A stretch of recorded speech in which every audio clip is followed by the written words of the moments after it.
Welcome everyone to the Q&A. First of all, as always, I'd like to begin by thanking all of you for watching the series and the comments and all of the support.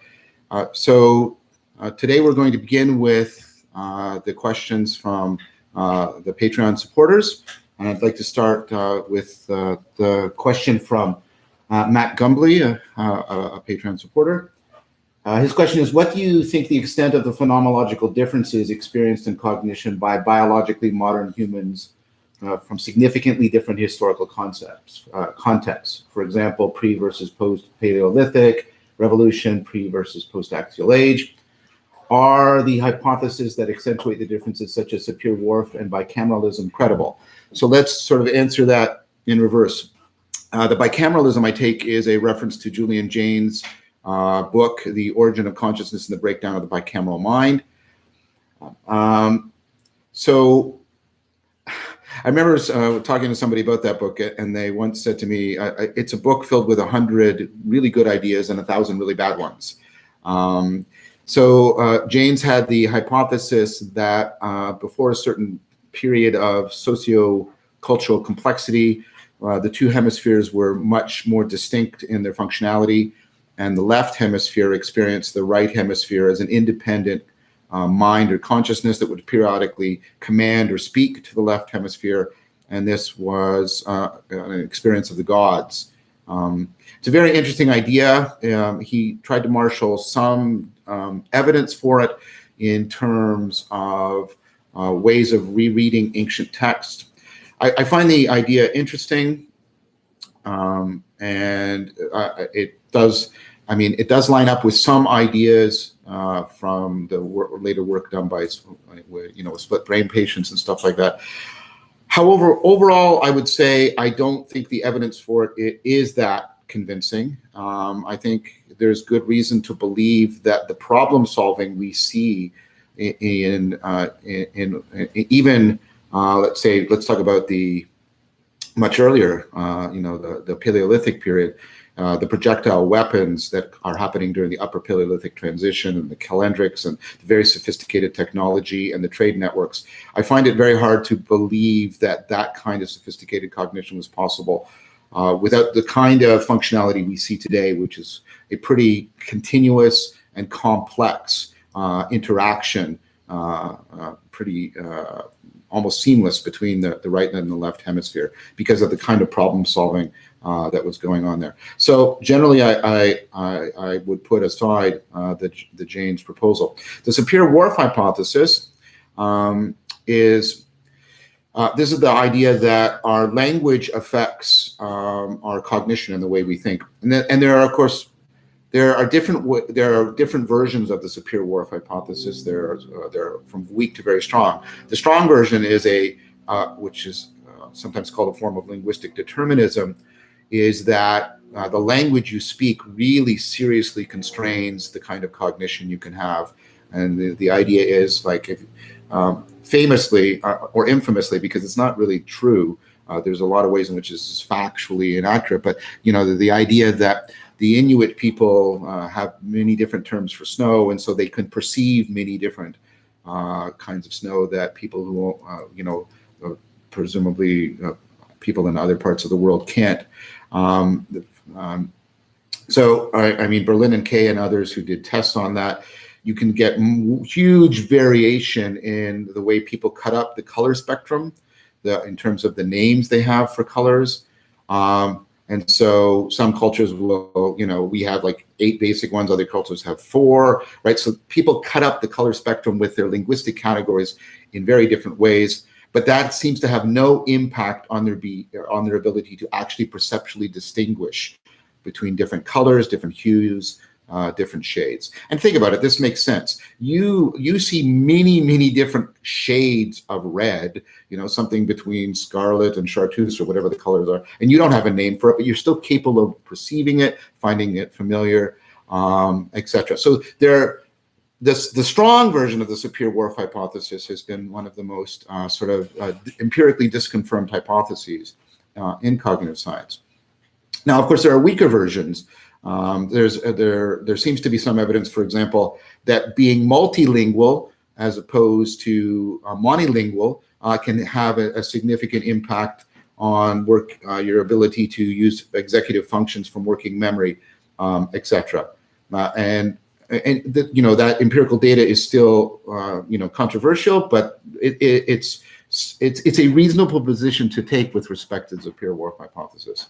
Now, I suppose I have something of a weak superior warp hypothesis in this way, where I think not so much our linguistic categories, but what I would call our cognitive grammar, the fundamental categories that we use in order to work out our ontology and articulate our experience. I think that has a significant impact on the way we can formulate problems and try and solve problems, and I've articulated that in the series. Now, to the core of Matt's question, would somebody living in the pre-axial world have had a phenomenologically different world? In one sense, no. I don't think, for the reasons I've just articulated, that their perceptual experience would be fundamentally different. But of course, perceptual experience isn't all that goes into the phenomenological field. The way you are sizing up situations and formulating problems, which could be very much affected by your cognitive grammar, how you're basically creating a salience landscape, I think is very deeply affected by your cultural cognitive grammar. And in that sense, what you find salient, what you attend to, what kinds of problems you formulate, what kinds of situations you size up, that I think could be different. And in that way, it could contribute to a phenomenological difference.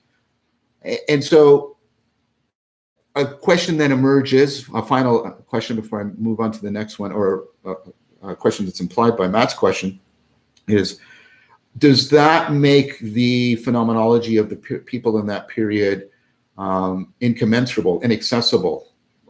That's a very difficult question. It's hard to know how to answer it. I think, of course, there might be some aspects in which their relevance realization is fitted to their time and place, and so there will be a degree of inaccessibility. However, I do think, and this is something I try to do in the series, I think it's possible for us to reverse engineer to a very significant degree that cognitive conceptual grammar, and I talk about it in the series, and try to make a worldview viable for us again, so that it's not just something we're conceiving of, it's something that is reshaping our phenomenological field. And therefore, I think it's possible to at least have a significant bridging of horizons between our current phenomenological mindset and those of people in the past. So I hope that gives at least the beginning of an answer to a very rich and profound question. So the Patreon supporter Mike Cohen asks the question: are you familiar with the work of Fernando Flores he calls Ontology? If so, how do you see this work impacting the meaning crisis? I am not familiar with that work at all, I'm sorry. And so I'm just ignorant, so I'm not going to make any pronouncements on that. I'll move to the second question, which is, are you familiar with the integral work of Ken Wilber? If so, do you see this offering any ways forward for the meaning crisis? I am somewhat familiar. I do not claim any kind of significant expertise with Ken Wilber's work. I also am familiar with some people who've come out of the integral movement and some sets of practices that are associated with the integral movement, such as circling. Insofar as I have seen some of the practices, I think those psychotechnologies, those practices like the circling practice, I think will help to play a very significant role in helping us reconfigure something analogous to the old Socratic Platonic dialectic, to come up with something like a meta-psychology that we can collectively share so that we can get a much more authentic discourse going between us. And I do think that this is going to be, I'll pun here, an integral part of responding to the meaning crisis, in that I think we are going to need these collective psychotechnologies and the intelligence of distributed cognition in order to reshape and reorganize our ecology of practices for responding to the meaning crisis. So insofar as I can see that connection, I can see that work. I would like to point out, though, I just had a wonderful discussion with Guy Zenstock, the guy who invented circling. And although he was associated with Integral, Guy made it very clear to me in a way that I found very insightful and helpful that his original and ongoing inspiration for the practice of circling is Heidegger and not Ken Wilber. And I found that very, very, very revealing, and it actually helped me make much better sense of the practice and what's going on in that. And I'm going to talk about Heidegger in the series. We're filming some of those episodes right now. And so I think I'll try and make some connections there at that time. I have a more general familiarity and more in depth with transpersonal psychology in general.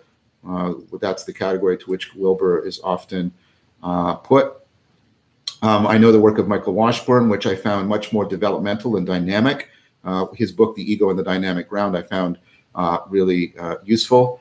Jorge Ferrer's work on revisioning transpersonal psychology and trying to set it into relationship to participatory knowing, I think is a really pivotal book. And I think and that notion of participatory knowing and the work that Ferrer is doing on that, Jorge Ferrer, revisioning transpersonal psychology, and another anthology called The Participatory Turn. I think that, as I've tried to argue in this series, is going to be important to responding to the meaning crisis. Right, so the next question from the Patreon supporter DS are discovering meaning for ourselves and engaging in the modern world of work at odds. How does our societal work structure impact or assist the meaning crisis? That's a very good question. I'm hesitant to answer it because I don't want to treat work as a homogeneous category. There's many different kinds of work. Some of it, of course, very satisfying. Other forms of work, drudgery and bordering on exploitation. And so I'm very hesitant to pronounce as a whole. I'll try but I'll nevertheless try and undertake my responsibility to at least provide some response to an important question. And so what I would want to say there is the degree to which it is, I think, unquestionable that work has a very significant impact on our identity, on our cognitive practices and habits, and on our communicative practices and habits. So it's quite possible, therefore, that work could have a very deleterious effect on the kinds of cognitive practices you would need to engage in order to start to respond individually and perhaps collectively to the meaning crisis.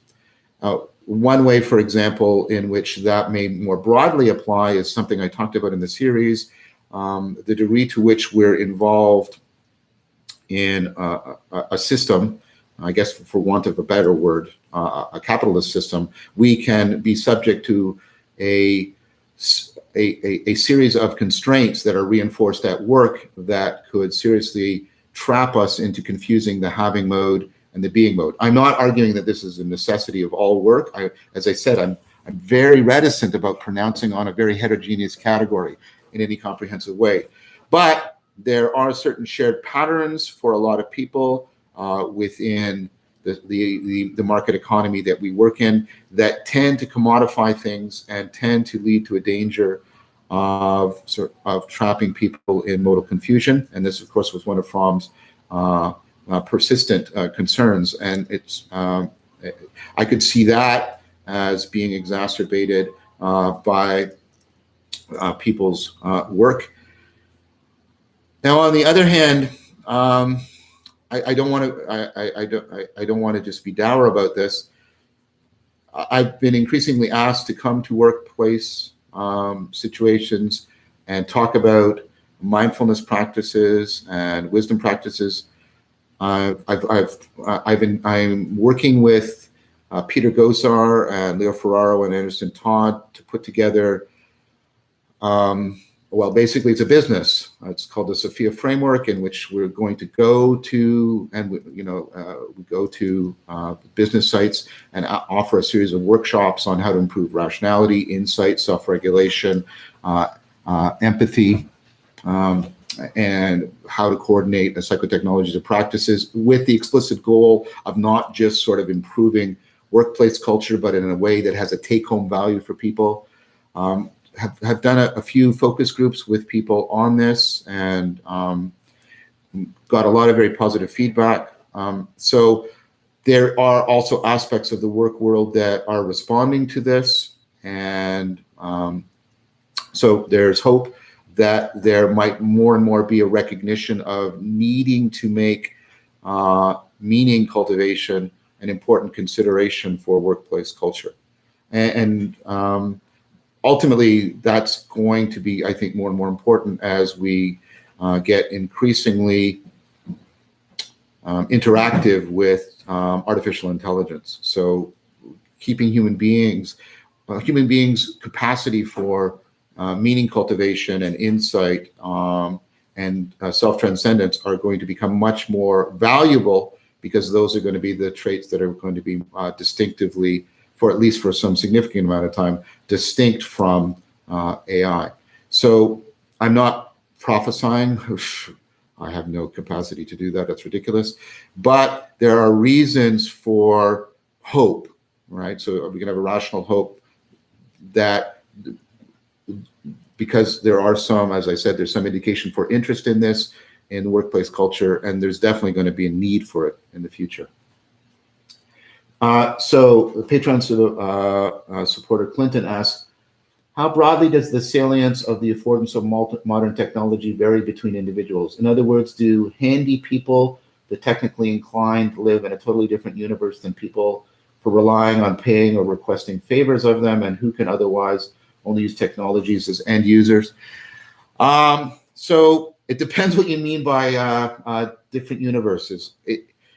It's plausible because of the neuroscience we have about the way the brain sort of wraps. So we even have it in other primates. If a primate is, like, for example, using a tool, the brain will wrap some of the machinery for constructing identity around the machinery for using the tool. And this has to do with that transparency, opacity, shifting, and other things I've talked about.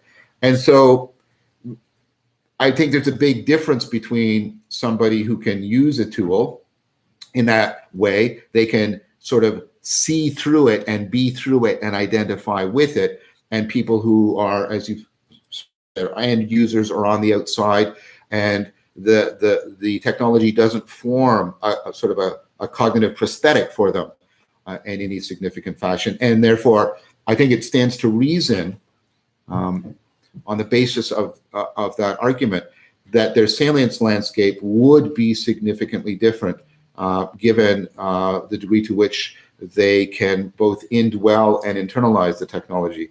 I've actually, in fact, when I was asked to talk again within the business world on issues around people adopting new technologies, I pointed out that one of the problems that many of the corporations are facing and many of the companies are facing is that they are often only paying attention to a utilitarian way of framing the new technology, showing people what the technology can do and how it can improve performance and improve productivity and blah, blah, blah. And that leaves out the whole fact that we are naturally born cyborgs, that human beings seek to indwell technology and seek to internalize it. And therefore, their identity is importantly existentially at risk when they come into a new substantial technology. And that needs to be taken into account when you're trying to introduce new technologies. And this is basically an idea that goes back, or at least can be made coherent with some of Heidegger's arguments about how technology tends to create a particular ontology and a particular way of dwelling in the world.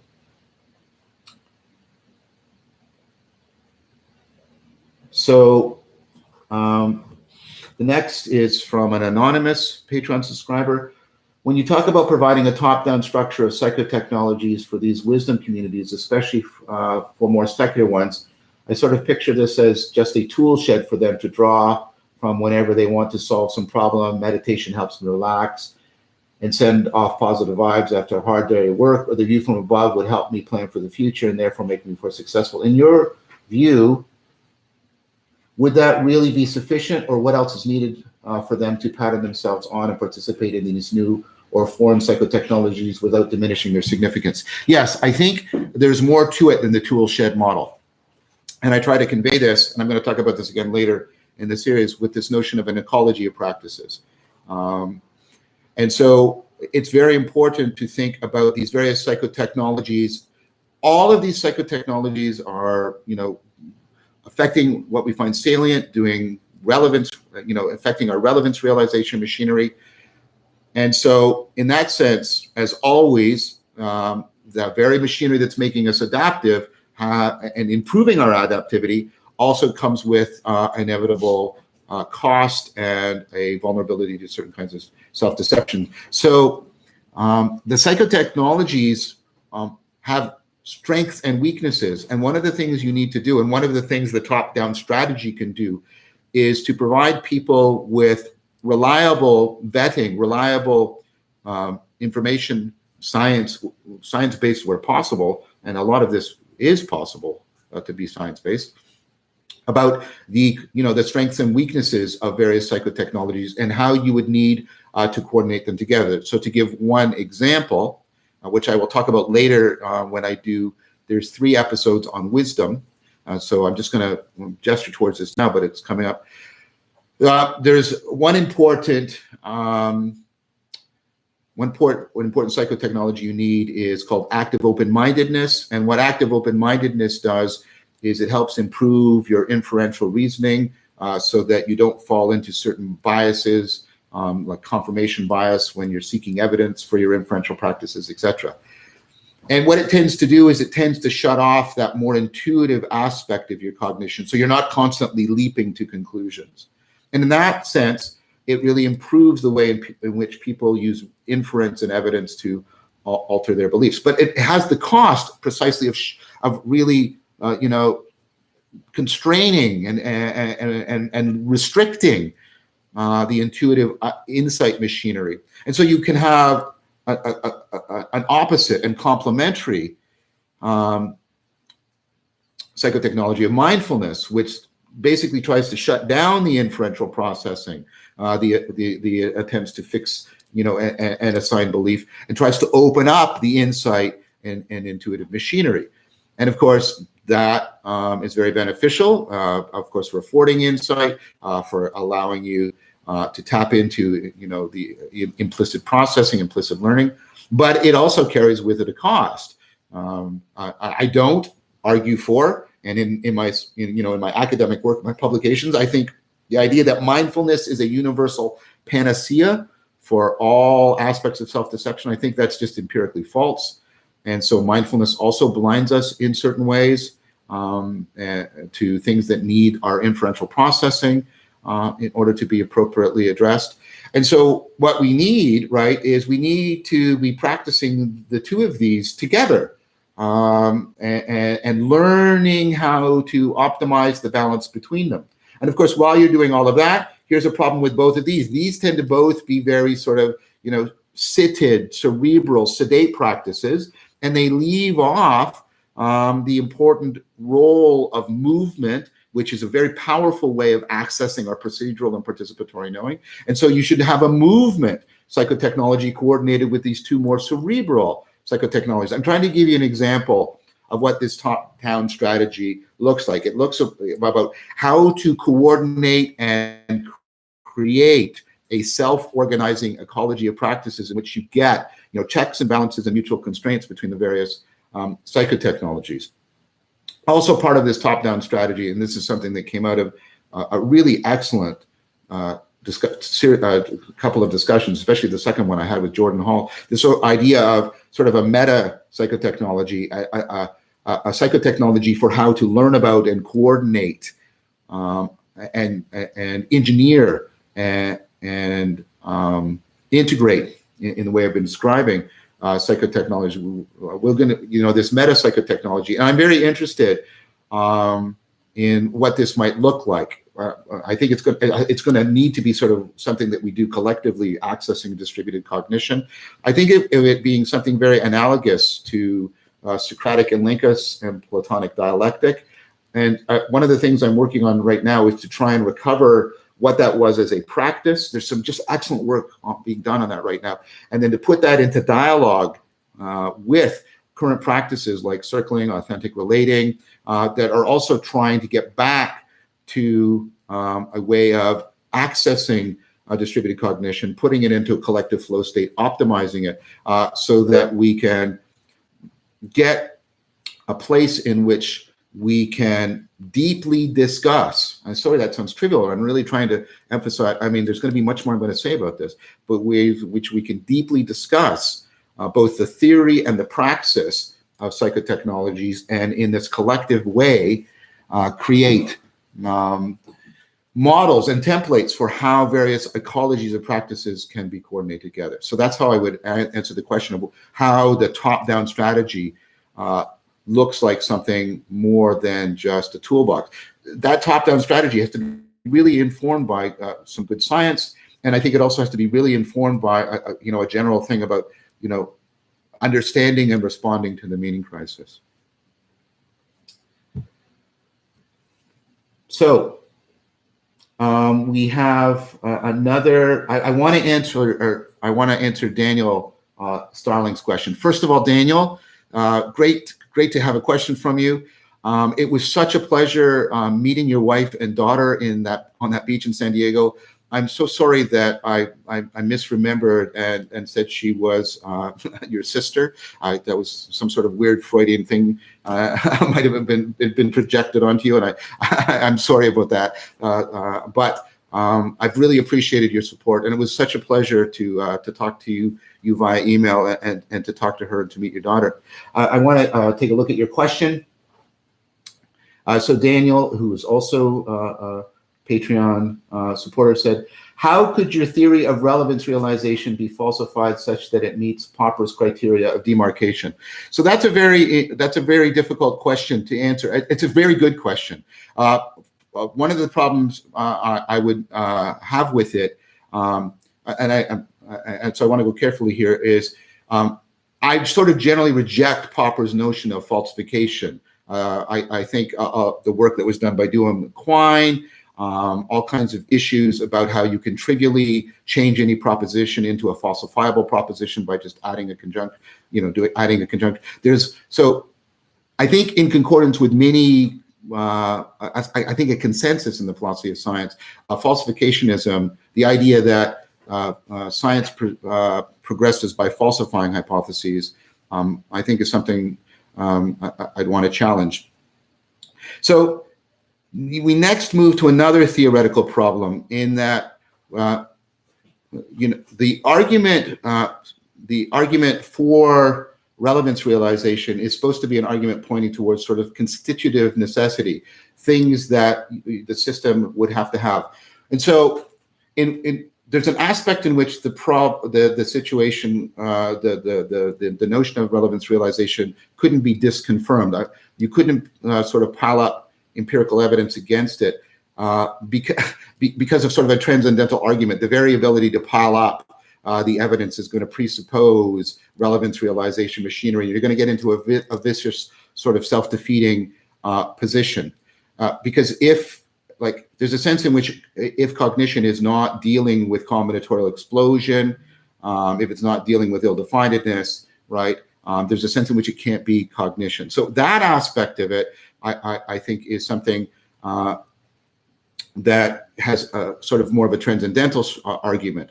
It's not a strictly transcendental because it's built up from considerations about actually empirical facts about combinatorial explosion, limited time and resources, the finitary predicament. And so it's not a full-blown Kantian transcendental. Now, Daniel, there are particular claims about how relevance realization might be implemented. I think those are eminently falsifiable. So I think it's quite possible, disconfirmable. Sorry, to be more consistent. It's possible that efficiency and resiliency might not be the correct logistical norms, or there might be other ones. I have no clear argument that what I'm presenting is exhaustive. So in that sense, it is just directly an empirical, inductive, and abductive hypothesis. And something that I'm going to get into in episode 32, the way that might be particularly implemented in the brain in terms of self-organizing criticality in the firing and small world network formation in the wiring, that might be wrong. It might be that, although I think in some sense it's highly plausible that it's got to be related to small world network formation. But that might be too crude, too vague a model. There might be other ways in which dynamical systems can be understood that might be much more perspicacious and be much more comport with the empirical evidence we're going to get out of the brain. So in one sense, on pain of sort of epistemic self-refutation, as long as you grant me certain assumptions about combinatorial explosion and finitary predicament, something like relevance realization has to be the case. But the particular set of bioeconomic logistical norms and the particular ways in which that might be implemented in the brain, I think those are all empirically disconfirmable hypotheses. It might be, for example, that neural synchrony actually isn't doing significant data compression, and that's not how the system is trying to generalize. All of these strike me as directly disconfirmable and therefore empirical. So you have to be very careful. And of course, this is one of the tricks tricks of the trade, and when you're doing theoretical psychology, about what is something that's open to empirical question, and then what is something that is presupposed by empirical data that is not in question, such as combinatorial explosion and the finitary predicament. I hope that sort of answered your question, Daniel, and I hope we get to talk again in the future. So, so I've got a question from Twitter, not a Patreon. The question is, how would you describe your personal meaning purpose in one sentence? So the cheekish thing I could do is, my meaning or purpose is to respond to the meaning crisis. And there we go. That was done. That was easy. And that would make me like a real jerk, right? But there's a deeper truth to that, in that for me, trying to really understand what meaning cultivation is and what wisdom is, such that I could make a contribution. This sounds so pretentious, and I don't want it to be. So I'm trying to convey that with this language, that I could make a helpful contribution to the reduction in foolishness and the affordance of flourishing, such that people's sense of connectedness to themselves and to each other and to the world is enhanced. That's my meaning. That's my meaning. So another Patreon supporter, Ben BR, asks, do you have any relatively quick natural hacks to make entering the flow state easier? Natural as opposed to electrostimulation, feedback, or pharmacologically, and also something quicker than decades of meditation. A natural mental feedback exercise to practice to enable entering a flow state. So I don't know what how much that means. I don't think there's sort of a quick and sort of dirty magical formula you can do, for the reason that the problem that has to happen to maintain the flow state is, right, there has to be an ongoing increase in the challenges and demands facing you, or else your capacity for learning and problem solving will overtake the environmental demands, and then you will fall out of the flow state and begin to move into boredom. One thing I could recommend you could start taking up that will very quickly start to get you into the flow state is to take up a challenging movement practice. For example, for me, Tai Chi Chuan does that precisely. I mean, a lot of the Taoist practices, and you can practice them for years, and they are inexhaustible in their capacity to teach you and transform you, but they also start to rapidly get you into the flow state, because these practices, Taoism is basically the religion of flow induction. It's more than that, but that's a lot of the core of it. So finding a movement practice, and why do I emphasize movement practices? Because they tend to give us, they're much more likely to give us that clear feedback that we need. We can tend to make them challenging just by rearranging the physical environment or putting demands on our balance. And movement practices get the cerebellum to kick in, and having the cerebellum kick in is really important for helping to increase the chances that you're going to get into the flow state. So I would recommend considering something like that as a way of getting at least an initial a practice that can initially get you into the flow state. What you'll find, though, is that the flow state, it has this wonderful dialogue, right? As you're doing as the practice engenders the flow state starts to take you more deeply into the practice. You start to see things in the practice, and then that takes you in deeper. And so not only are you rewarded with more flow, you're rewarded with a deeper understanding of what the practice is doing for you and through you. So another Patreon supporter has asked, Gordon Gold has asked the question, do you have any thoughts on how our transition from longer form linear narratives to more choppy and fragmented and meme culture impacts meaning making and a sense of personal identity continuity? Yeah, I do. And it's something that I'm currently working with on Chris Master Pietro. We're doing work based on some really interesting work done by Han. And he's got a whole series of books dealing with this kind of thing. Especially, I would recommend his work isn't that bad. It's not like reading Kant, but it's not a book you take to the beach. But The Scent of Time is a particularly important book. So he argues that our experience of time is being fundamentally changed. Time is becoming more sort of atomized and buzzing rather than flowing in a cascading manner for us. And that goes back again to that phenomenological difference thing we were talking about earlier, right? So let me give one really interesting way in which you can see this. Let's take it as a reasonable, because we have evidence for this, that music was a central psychotechnology invented in the Upper Paleolithic transition. That music is a psychotechnology that plays with your salience landscape and your insight machinery and your flow machinery, right? Powerfully. Music is a universal. So let's say that music is really central like this. Notice one of the things, and I want to apologize. I can't remember the name of the person, the theorist, is doing this right now. I apologize. Anyways, the argument this theorist is making is talking about the death of melody.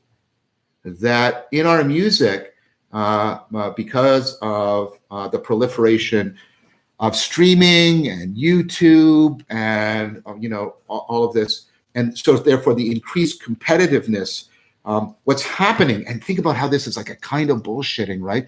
The salience of the music is becoming more and more prominent at the expense of any complexity in cognitive and perceptual cognitive processing of the music. So we're getting music in which we're getting more and more just hooks being linked together, more and more rhythm, and melody, which is often contributes to a narrative sense to the music, is being significantly undermined.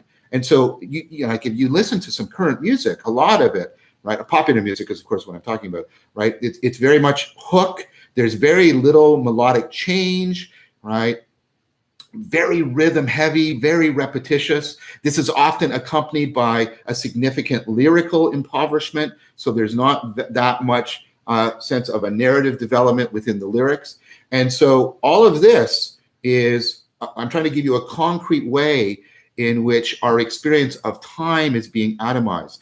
Because when we engage in music, we get into a participatory way of knowing how we are extended developing selves through time. That's what music is. That's what it triggers. That's the kind of identity it involves, and the way in which that is a connectedness to the environment. And as we are removing the melody and the complex cognitive processing and getting caught up in the salience, we are tending to atomize that time and that sense of identity in very important ways. And I don't believe anybody's done any empirical work on this. It'd be very interesting to see, interesting in an epistemic sense, but not interesting in a moral sense, of course, the impact that this is having on people's cognitive processing, their sense of narrative identity, and which is messed, of course, with their sense of modal identity, the agent arena relationship.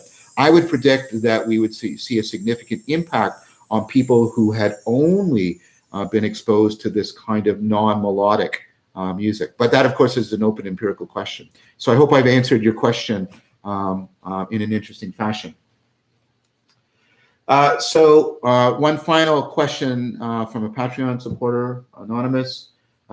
You mentioned that you struggle with social anxiety disorder. This is something I've also struggled with as well. I just want to pause here and say, I get this. I understand this. I don't know you, you don't know me, but I think it's important just to say here how much of an impact on a person's life this has. And so I don't want to do something trivial, but I sympathize very clearly about what you've just said. And I hope you are finding some successful interventions. I'll return to continue to the questions. Severely impacting my academic career. Yeah, I get that, because academia is already a terrifically paradoxical place in which you are put into competition, very competitive thing with strangers, yet it often requires a kind of epistemic intimacy. You have to be engaged in discussion and debate. Yeah, it's very challenging. I totally get that, okay? So I was wondering how you suggest handling it outside of the usual routes, CBT, medication, how this work could be relevant to those suffering from social anxiety disorder. So one of the things that helped me, precisely because it wasn't just CBT or medication, and you are already saying, those definitely need to be pursued, and was these movement practices that I was talking about. And I've also seen how this is helpful when you're going into things like these collective dialogue practices. So when you're in a when you get good at a movement practice and you get an increased self-awareness and a being at homeness in your body, that gives me, at least, so please understand the kind of advice I'm giving you. I'm giving you personal advice. I don't know of any scientific work backing this up. But when you have this increased self-awareness, that of course can be combined with meditative techniques, CBT techniques, to help, so it can magnify and help your ability to interact with your symptoms and that's something I found. But in addition to that, what it gave me was a sense of presence and groundedness that was not dependent on the social reinforcement I was getting in the situation, and it acted as a so in the disorder, of course, we tend to misinterpret ambiguous action as negative or rejection action from other people, and having that sense of how I was present and grounded, that was independent from that evaluative machinery, acts as, because the hypervigilance and the overinterpretation of the signals I'm getting from other people. Also, as you get into your body and you activate that participatory knowing, you tend to get access to other ways in which, at least this is what I've found, I want to keep qualifying it that way, other ways of connecting to people that don't seem to be quite as cognitively penetrable by the anxiety machinery. And so I'm able to sort of sync up and connect to people in a way that isn't as directly attacked by the anxiety machinery. So that for me has been particularly helpful for sort of those three reasons. Those practices, the movement-minded practices, help me carry mindfulness into moving around in the world and help to increase the effectiveness of the other interventions. Being grounded in and being present through my body, right, gives me a counterbalance, that sense of, disconnect, and being in, not being properly present to others, or people being inappropriately present to me. And then, as I said, thirdly, by accessing the participatory knowing, I found that it gave me another way of communing with people and connecting to people that wasn't as cognitively penetrable by the anxiety, and that also has helped me as a counterbalance. All right, so we're switching to some live questions. Oh wait, we have another Patreon supporter, Alec Wellwood. Would it be possible for you to create some sort of resource or conglomeration of your etymological points that you think are important? Yes, I think I'll try and do that. I've also noted in episodes and commentary where I have sometimes made an etymological error and I've gone back and tried to correct it. Yes, I'd very much like to do that, and there'll be some more of that going. I'll try and figure out how we could make that work, how we could make it available to people, because I understand the interest, because again, and this will come up, and I'm going to be filming one of these episodes soon, but it's not going to be coming out till much later, I guess maybe January of 2020. I'm filming an episode on Barfield, and that sort of etymological argument and how it overlaps with some of the work done from the Lakoff and Johnson framework. I'm going to be talking about that. So yeah, I think and of course Heidegger also brings this up, this sort of etymological arguments. So that's a very good request. I'm going to try and figure out, in conjunction with that, how to put together some of the etymological resources. Although you should know that there are some very good etymological dictionaries out there and online, and you might want to begin by consulting them. But if I'm interpreting you correctly, you'd like more than just this sort of etymological dictionary. You'd like me to perhaps comment on that how that etymology is relevant to particular issues in the series, how it pertains. And so you want something more than just the etymological dictionary. At least that's what I'm presuming. So I will try and figure out how to make that happen. So I want to thank the supporters on Patreon. Your contributions are helping to fund solutions to the meaning crisis and research on that, both in the lab and in outreach. There are many benefits, including priority question asking, which is you've just seen being enacted here. Early access to the videos, which I know some people are finding. I've talked to some people about this, and they find that valuable. You get them released the day before they're released publicly. I know for some levels of support, there's also the opportunity to talk to me directly, and so I think I'm getting some feedback that people are finding these benefits from Patreon support valuable. And again, I want to thank people for that. So a few more questions. These are sort of some questions from coming in live. One question from Twitter. I'm interested to know how you think automation and AI will affect the meaning crisis. That is a profoundly important question. And I want to, at some point in the series, devote quite a bit of time to that, probably towards the end, where I sort of do a bit of wrap up.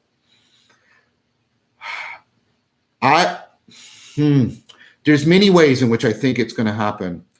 And first of all, in just sort of a coarse way, and I don't mean an unimportant way by saying that. What I mean is just at I'm talking about the sort of level of resolution. Many people's economic lives are just going to be dramatically altered, and that's going to have an impact on their sense of meaning, their sense of connectedness. But also, and I want to tread very carefully here. There's two ways in which the advent of AI is going to impact on the meaning crisis. First of all, and this is something I said in a discussion I had earlier on this week. The advent of artificial general intelligence isn't going to be like a digital event. It's not going to be no autonomous AI, then bang, autonomous AI. No, it's going to be doing what it's doing. It's going to be growing, right?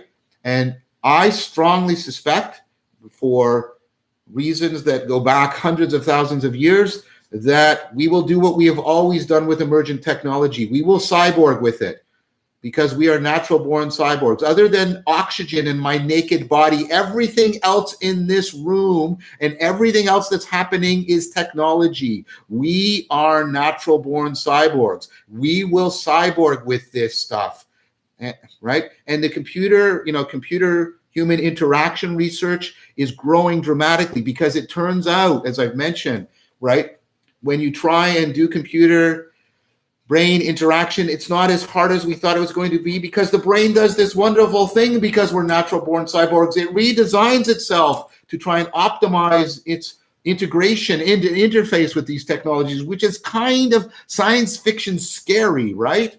But is that going to happen? I see that happening. And so the notion of what we are and our identity and where, like, think about how we identify with this technology, our clothing, right? And so our identity is going to be shifted and altered in a fundamental way. Think about how your identity is altered by this thing. It's going to be dramatically transformed in ways that are kind of unforeseeable as we more and more directly cyborg with this stuff. What's that going to mean? So I think that's going to have a huge impact on the meaning crisis. Then there's another one, and I want to tread very lightly here and very respectfully, but the advent of general AI, like, you think Darwin had an impact on our religious sensibility towards our identity and our existential place? You think Copernicus did? You think Darwin did? That's nothing to what's going to happen if, and I believe it's much more when, we get artificial general intelligence. It is going to impact on our religious and spiritual sensibility in ways that are going to make the Darwinian impact and the Copernican impact look small. What if you may meet a human-made machine that is capable of self-transcendence, and from that self-transcendence capable of acting, speaking, and advising you in a deeply existentially wise manner, while being also able to put that advice and that practice into something profoundly aesthetically beautiful? What do you do with that? What do you do with that? What do you do with the notions of spirit and soul? And I am not, and anybody who knows me, I am not making fun of people who have religious commitments.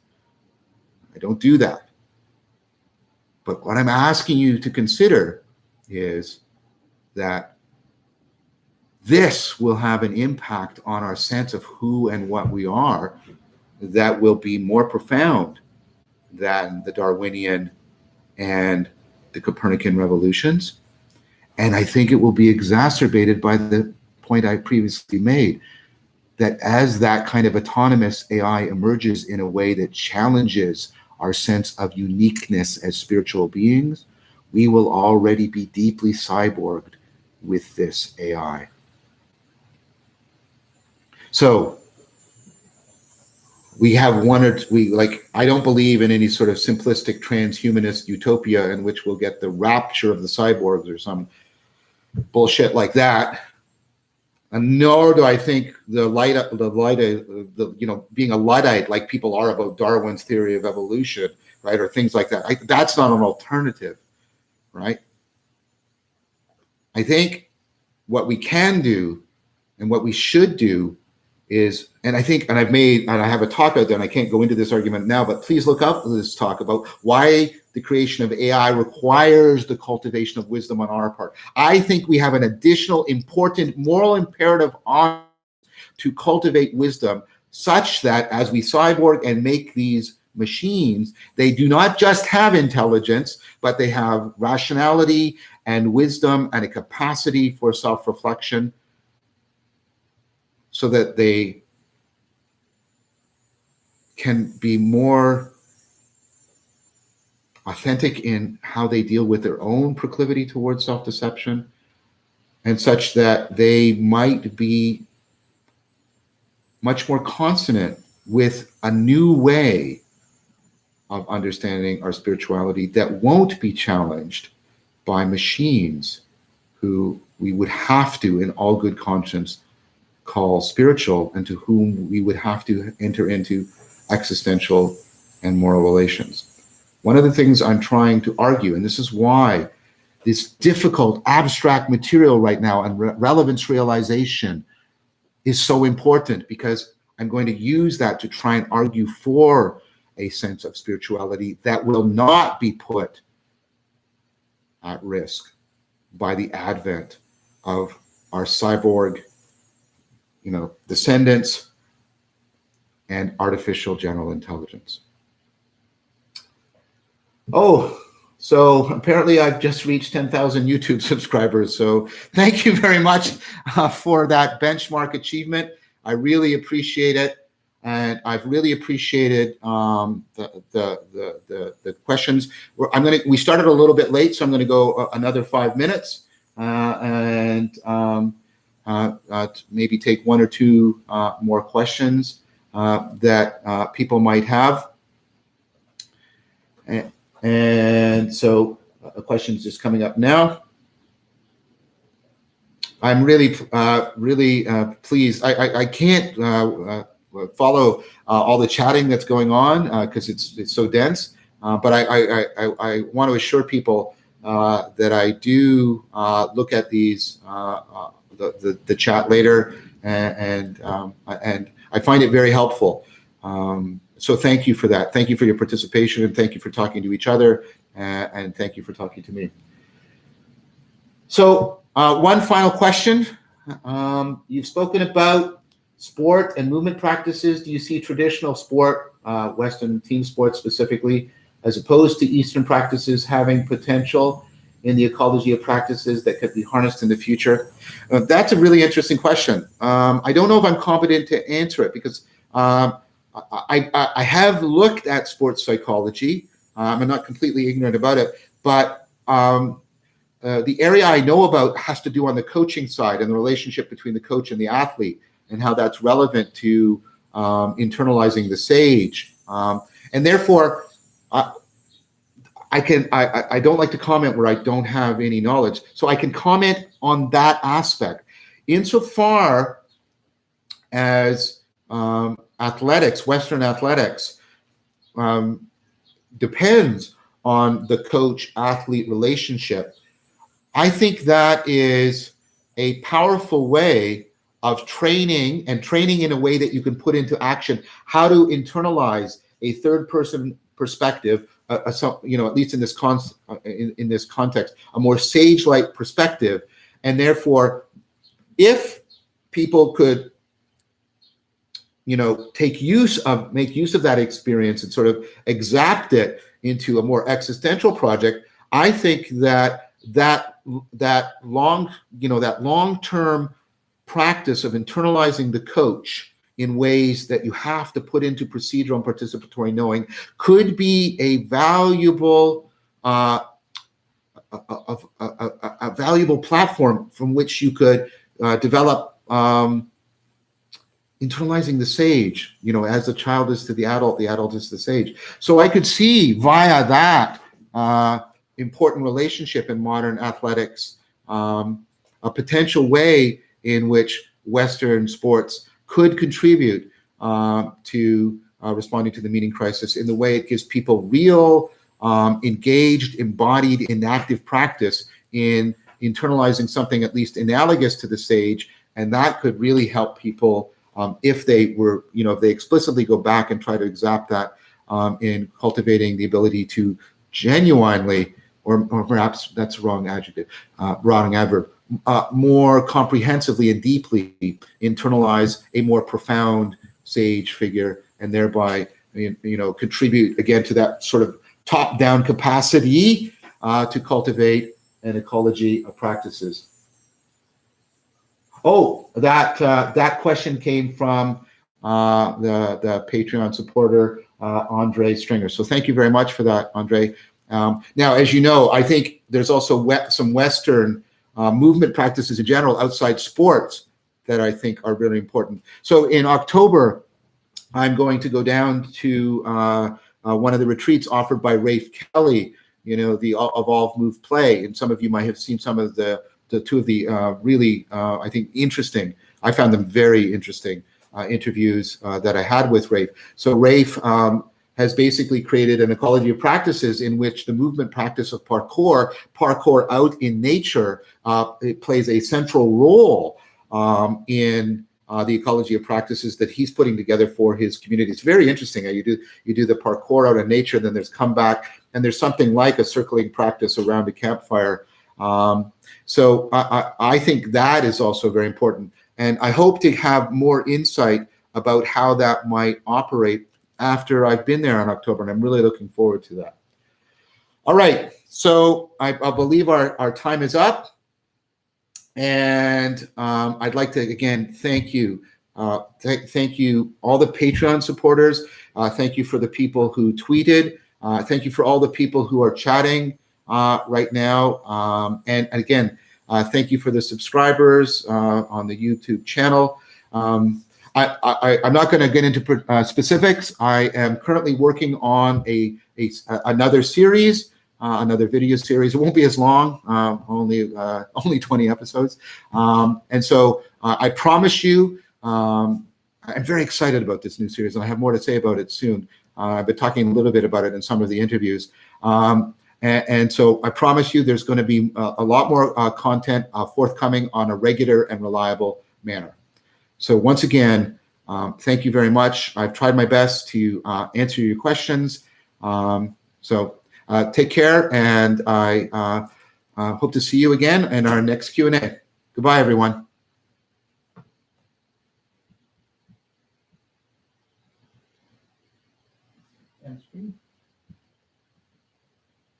There.